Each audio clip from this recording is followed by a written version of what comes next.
Hello friends, இன்னைக்கு ஒரு மிக முக்கியமான தலைப்பில் நம்ம பேசலாம்னு இருக்கோம். குழந்தைகளின் நோய் எதிர்ப்பு சக்தியை அதிகரிப்பது எப்படி? இன்றைய காலகட்டத்துக்கு இது ஒரு முக்கியமான டாபிக் அப்படின்னு நான் நினைக்கிறேன்.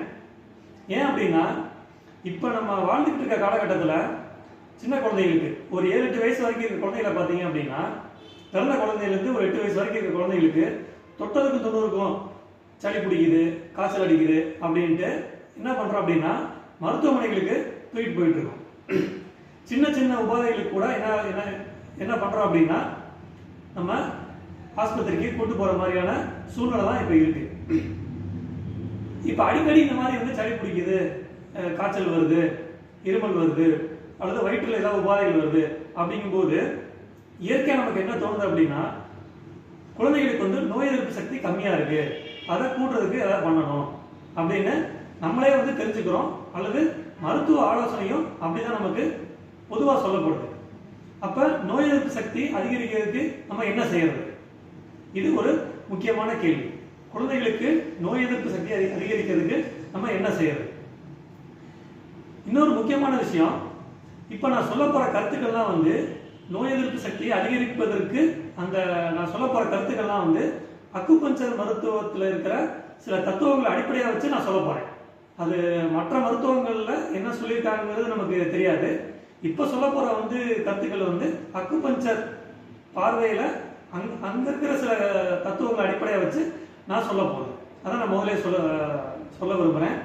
அதே மாதிரி இது 1 நிமிஷம் 2 நிமிஷத்துல சொல்லக்கூடிய வீடியோவும் கிடையாது. கொஞ்சம் பொறுமையா கேளுங்க, அதுக்கு கொஞ்சம் நேரம் ஒதுக்கி கேளுங்க. அந்த அளவுக்கு ஒருத்தான வீடியோ தான், ஒருத்தான கருத்துக்கள் தான். இப்ப பெற்றோர்கள் நம்ம என்ன பண்றோம் அப்படின்னா, பெரும்பான்மையான பெற்றோர்களோட மனோபாவம் எப்படி இருக்குன்னா, குழந்தைகளுக்கு அடிக்கடி சளி காய்ச்சலாம் பிடிக்கும் போது அல்லது நோய் எதிர்ப்பு சக்தி கூடணும் அப்படின்னு நினைக்கும் போது என்ன பண்றாங்க அப்படின்னா, அவங்க பயந்துடுறாங்க.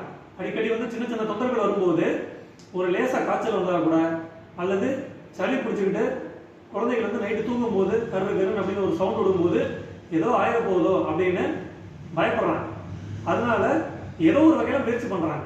குழந்தைகளுக்கு குழந்தைகளை ஹெல்த்தியா கொண்டு வரணும், அவங்களோட இம்யூனிட்டி சிஸ்டத்தை கொஞ்சம் நல்லா ஸ்ட்ராங் ஆகணும் அப்படின்னு ஏதோ ஒரு வகையில முயற்சி பண்றாங்க. பெற்றோர்களோட எண்ணம் சரிதான், அவங்க நோக்கம் சரிதான். பட் நம்ம பண்ற அப்ரோச் கரெக்டா அப்படிங்கிறத நமக்கு நாமே ஒரு இடம் உறுதிப்படுத்திக்கணும். இப்ப நம்ம அந்த தீர்வுக்குள்ள போவோம். அதாவது நோய் எதிர்ப்பு சக்தி அதிகரிக்கிறதுக்கு, குழந்தைகளுக்கு அதிகரிக்கிறதுக்கு என்ன பண்றது அப்படிங்கிற அந்த சொல்யூஷனுக்குள்ள போவோம். ஒரு குழந்தையா இருந்தாலும் சரி அல்லது ஒரு அடல்ட் நம்மளை மாதிரி பெரியவங்களா இருந்தாலும் சரி, நம்ம உடம்புங்கிறது பஞ்சபூதங்களால் ஆனது. பஞ்சபூதங்கள் அப்படின்னு சொல்லும் போது நீங்க இது ஏதோ ஒரு மூட நம்பிக்கை அல்லது சூடோ சயின்ஸ் அப்படின்னு நீங்க நினைச்சிடக்கூடாது. அறிவியல்ல சொல்லப்படுற சாலிட், லிக்விட், கேஸ், திடப்பொருள், நீர்மம், வாயு அப்படிங்கிறது தான் நம்மளோட முன்னோர்கள் அந்த காலகட்டத்துக்கு தகுந்த மாதிரி பஞ்சபூதங்கள் அப்படின்னு சொல்லியிருக்காங்க. பஞ்சபூதங்கள்லாம் என்னென்ன அது உங்களுக்கே தெரிஞ்சிருக்கும். நிறைய யூடியூப் வீடியோக்கள்ல திருப்பி திருப்பி சொல்லிக்கிட்டே தான் இருக்காங்க. நிலம், நீர், நெருப்பு, காற்று, ஆகாயம், இதுதான் பஞ்சபூதங்கள். அக்குபஞ்சர் பார்வையில ஒரு சின்ன வித்தியாசம் இருக்கு. அந்த ஆகாயம்ங்கிறதுக்கு பதிலாக மரம்னு சொல்றாங்க.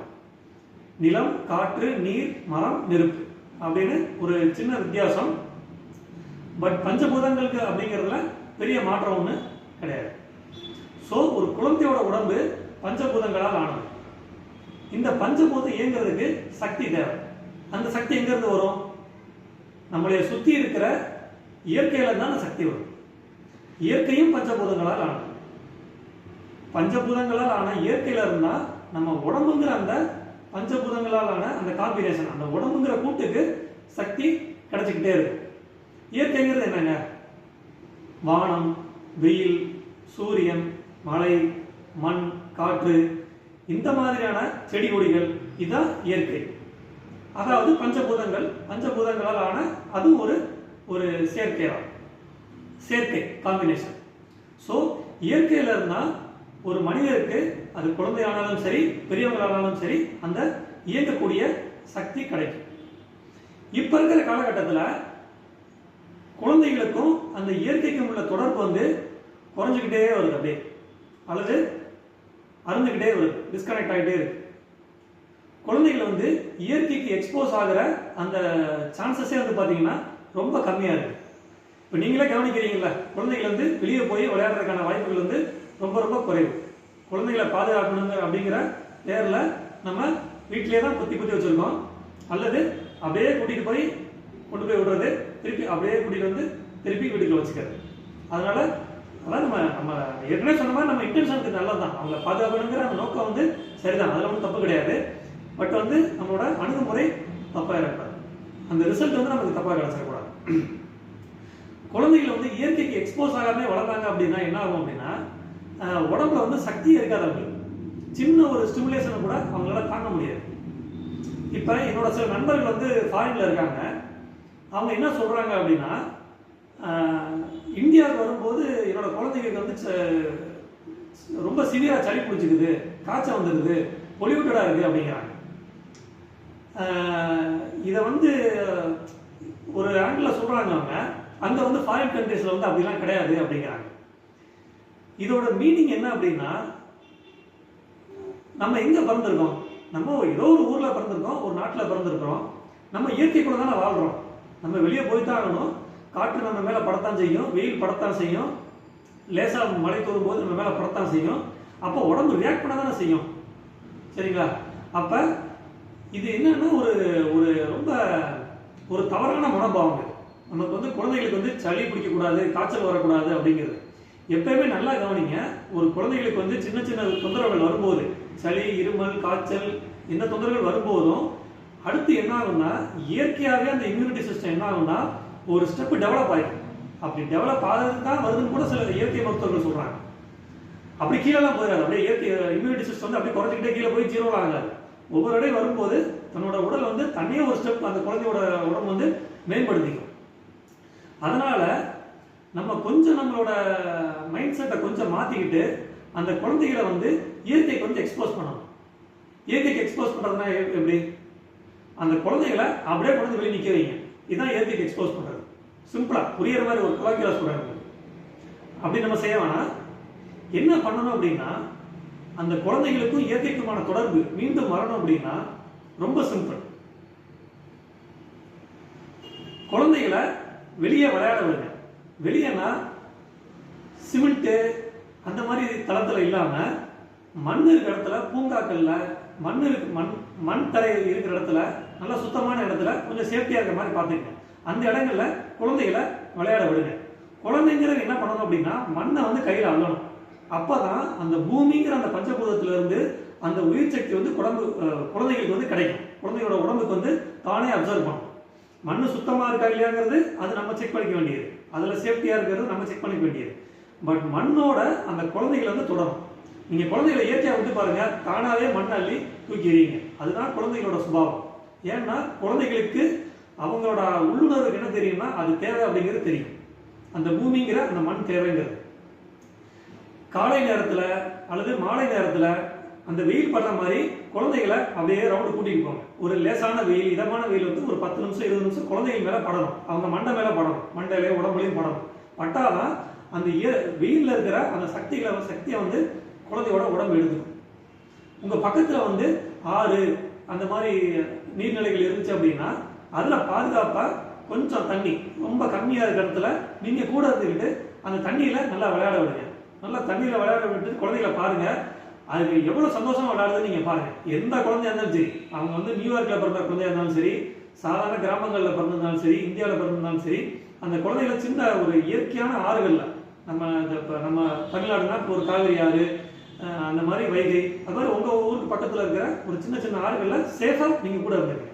அந்த மாதிரி விளையாட விடுங்க, நீரோட சக்தி வந்து கிடைக்கும். அது போக குளிர்காலங்களையும் அப்பப்போ வெளியே அவங்கள கூட்டிட்டு போங்க. லேசான குளிர் பட்டா காய்ச்சல் வந்துடும், இருமல் வந்துடும், தும்மல் வந்துடும் அப்படின்னா அப்போ நம்ம வந்து ஃப்ரிட்ஜுக்குள்ளேயே தான் உட்காந்துருக்கோம். அப்படியே வீட்டை மூடிக்கிட்டு நம்ம ஃப்ரிட்ஜுக்குள்ளேயே உட்காந்தே இருக்க வேண்டியதான். நமக்கு வந்து அப்புறம் நோய் வரத்தான் செய்யும். அந்த இதமான அந்த குளிர்ல கொஞ்ச நேரம் எக்ஸ்போஸ் பண்ணுங்க. ஒரு தடவை சளி பிடிக்கும், 2 தடவை சளி பிடிக்கும், தும்மல் வரும், 3ஆவது தடவை தானாவே இம்யூனிட்டி டெவலப் ஆகும். ஃபியூச்சர்ல வாழணும் இல்லையா, நீங்க கூடயே இருக்க முடியாதுல்ல. ஒரு குழந்தை வந்து 8 வயசு வரைக்கும் நீங்க கூட இருக்கிறீங்க, 10 வயசு வரைக்கும் இருக்கிறீங்க, 20 வயசு 30 வயசு 40 வயசு பார்த்து என்ன பண்ணுவீங்க? அப்ப அவங்கள இயற்கை வந்து நோய்கள் மூலமா ரெடி பண்ணுது. அவங்கள தயாராக விடுங்க, அந்த ரெசிஸ்டன்ஸை வந்து தயாராக விடுங்க. இந்த மாதிரி வெயில்லையும் நீர்நிலைகள்ல லேசான மழை பெய்யும் பார்த்தீங்களா, தூறல் அப்படியே சாரல் இதமா தூரிக்கிட்டு இருக்கும், அப்படியே சில்லு சில்லுன்னு அந்த ஷவர்ல தூர்ற மாதிரி தூரிக்கிட்டு இருக்கும். அப்போ குழந்தைகளை கூட்டிட்டு போங்க, அதில் குழந்தைகளை வந்து என்ஜாய் பண்ண விடுங்க. அந்த மழைங்கிற அந்த உயிரோட்டம் உள்ள தண்ணி, மழை நீர் கேள்விப்பட்டிருப்பீங்க நீங்க, அது எவ்வளவு ஒரு மருந்து மாதிரி யூஸ் ஆகக்கூடிய நீருங்கிறது. அதில் அந்த சாரல்ல வந்து குழந்தைகளை நனைய விடுங்க. காற்று நல்லா ஒரு வீட்டை வந்து நீங்க அடைச்சலா வச்சிருக்காம காற்றோட்டமா இருக்கிற மாதிரி பார்த்துக்கங்க. நல்ல ஒரு திறந்த வெளியில கூட்டிட்டு போங்க, குழந்தைகளை பார்க்க விடுங்க உலகத்தை, அந்த பலவிதமான சூழ்நிலைகளை இயற்கையை பார்க்க விடுங்க. இந்த மாதிரிலாம் நீங்க செய்யும்போது அந்த குழந்தை வந்து அந்த இயற்கையோட சேருது. அப்படியே அந்த பஞ்சபூதங்களோட கனெக்ட் ஆகும்போது அதோட உடம்புல இருக்கிற பஞ்சபூதங்கள் தானாவே அந்த உயிர் சக்தியை, பஞ்சபூதங்கள் இருக்கிற உயிர் சக்தியை ரிசீவ் பண்ணிக்கும். இம்யூனிட்டி வந்து நல்லா டெவலப் ஆகும். நல்லா கவனிச்சு பாருங்க, அந்த தொந்தரவுகள் வந்து காலப்போக்கில் குறைய ஆரம்பிக்கும். உடம்போட நோய் எதிர்ப்பு சக்தி தானாவே அதிகரிக்க ஆரம்பிக்கும். மருந்துகள், மாத்திரை, ஊசிங்கிறது தேவைதான், அதை நான் இல்லைன்னு சொல்ல வரல. ஏதோ ரொம்ப அவசியமான காலத்துல எமர்ஜென்சில தேவை. அதுக்காக அதே வந்து குழப்ப வச்சுக்கிட்டே இருக்கக்கூடாது. அதனால இந்த விஷயத்தை நீங்க யோசிங்க. குழந்தைகள், இயற்கை, அந்த ரெண்டும் கனெக்ட் ஆகணும். அதுக்கு நான் சொன்ன அந்த எப்படி அந்த குழந்தைகளை வந்து அந்த இயற்கையோட நீங்க கொண்டு போய் சேர்க்கணும் அப்படிங்கிறத மறந்துடாதீங்க. குழந்தைகள்ங்கிறது வந்து அவங்க எப்படிப்பட்டவங்க அப்படின்னா, நீங்க விட்டுட்டீங்கன்னா தானாவே இயற்கையோட அட்டாச் ஆவாங்க. ஒரு சின்ன செடி கொடி மரங்கள் இருக்கிற இடத்துல குழந்தைகளை கொண்டு விட்டு பாருங்க, அவங்க முதல் செய்யற வேலை அந்த மரத்துல தான் ஏறுவாங்க. மரத்துல ஏறி அங்கிருந்து பிரிப்பாங்க. ஏன்னா அது வேணும் அவங்களுக்கு, அந்த சக்தி வந்து வேணும். மரத்துல இருந்து அந்த தாவரங்கள் வந்து கிடைக்க வேண்டிய அந்த உயிர் சக்தி அவங்களுக்கு வேணும். இதுதான் குழந்தைகளோட இயல்பு. எல்லா உலகத்துல இருக்கிற எல்லா குழந்தைகளோட இயல்புமே அதான். குழந்தைகளை ஃபுல்லா ஒன்னா விளையாட விட்டு பாருங்க, முடிய பிடிச்சிக்கிட்டு ஆட்டுங்க, மூஞ்சியில குத்துங்க, பரண்டி விடுங்க. இதுதான் குழந்தைகளோட இயல்பு. அப்ப இயற்கையாவே அந்த குழந்தைகள் வந்து வெளியே இருக்கிற பஞ்சபூதங்கள்ல இருந்து சக்தியை கிரகிக்கக்கூடிய தன்மை அதுக்கு இருக்கு. அதுக்கு நீங்க அலோவ் பண்ணுங்க. ஸோ இதுக்கு முன்னாடி சொன்ன விஷயங்கள்லாம் கொஞ்சம் நல்லா யோசிச்சு பாருங்க. முதல்ல நீங்க எக்ஸ்போஸ் பண்ணும்போது, இயற்கைக்கு எக்ஸ்போஸ் பண்ணும்போது சளி பிடிக்க தான் செய்யும், காய்ச்சல் வரதான் செய்யும், சில தொந்தரவுகள் வரத்தான் செய்யும். திருப்பி நீங்க எக்ஸ்போஸ் பண்ணும்போது தானாவே உடம்பு இந்த இம்யூனிட்டி கெயின் ஆகும், உடம்பு ஸ்ட்ராங் ஆகும். இதில் நீங்க முக்கியமா கவனிக்க வேண்டிய விஷயம், வெளியிடங்களுக்கு கூட்டிட்டு போய் அவங்கள விளையாட விடும்போது கொஞ்சம் சேஃப்டியா நீங்க பார்த்துக்கணும். சுத்தமான இடம், ரொம்ப அசுத்தமா இல்லாம கண்டது வெளியெல்லாம் கிடைக்க இல்லாத மாதிரி பார்த்துக்கிட்டு ஒரு சுத்தமான இடத்துல இருக்கிறீங்களா, சேஃப்டியா குழந்தைகளை பார்த்துக்கிறீங்களா அப்படிங்கிறத நீங்க கொஞ்சம் மானிட்டர் பண்ணிக்கீங்க. அது இந்த காலகட்டத்தில் கண்டிப்பா செய்யணும். ஏதாவது ஒரு ப்ராப்ளம் எதுவும் ஆயிடக்கூடாது, அதை மட்டும் என்ஷூர் பண்ணிக்கிங்க. மற்றபடி இயற்கையிடம் உங்க குழந்தைகளை ஒப்படைங்க. நீங்க தானாவே கண்கூட பார்ப்பீங்க குழந்தைகளோட நோய் எதிர்ப்பு சக்திங்கிறது கூடிக்கிட்டே வரத கண்கூட நீங்க பார்க்க முடியும். அடுத்து ஒரு நல்ல வீடியோவில் சந்திப்போம். நன்றி.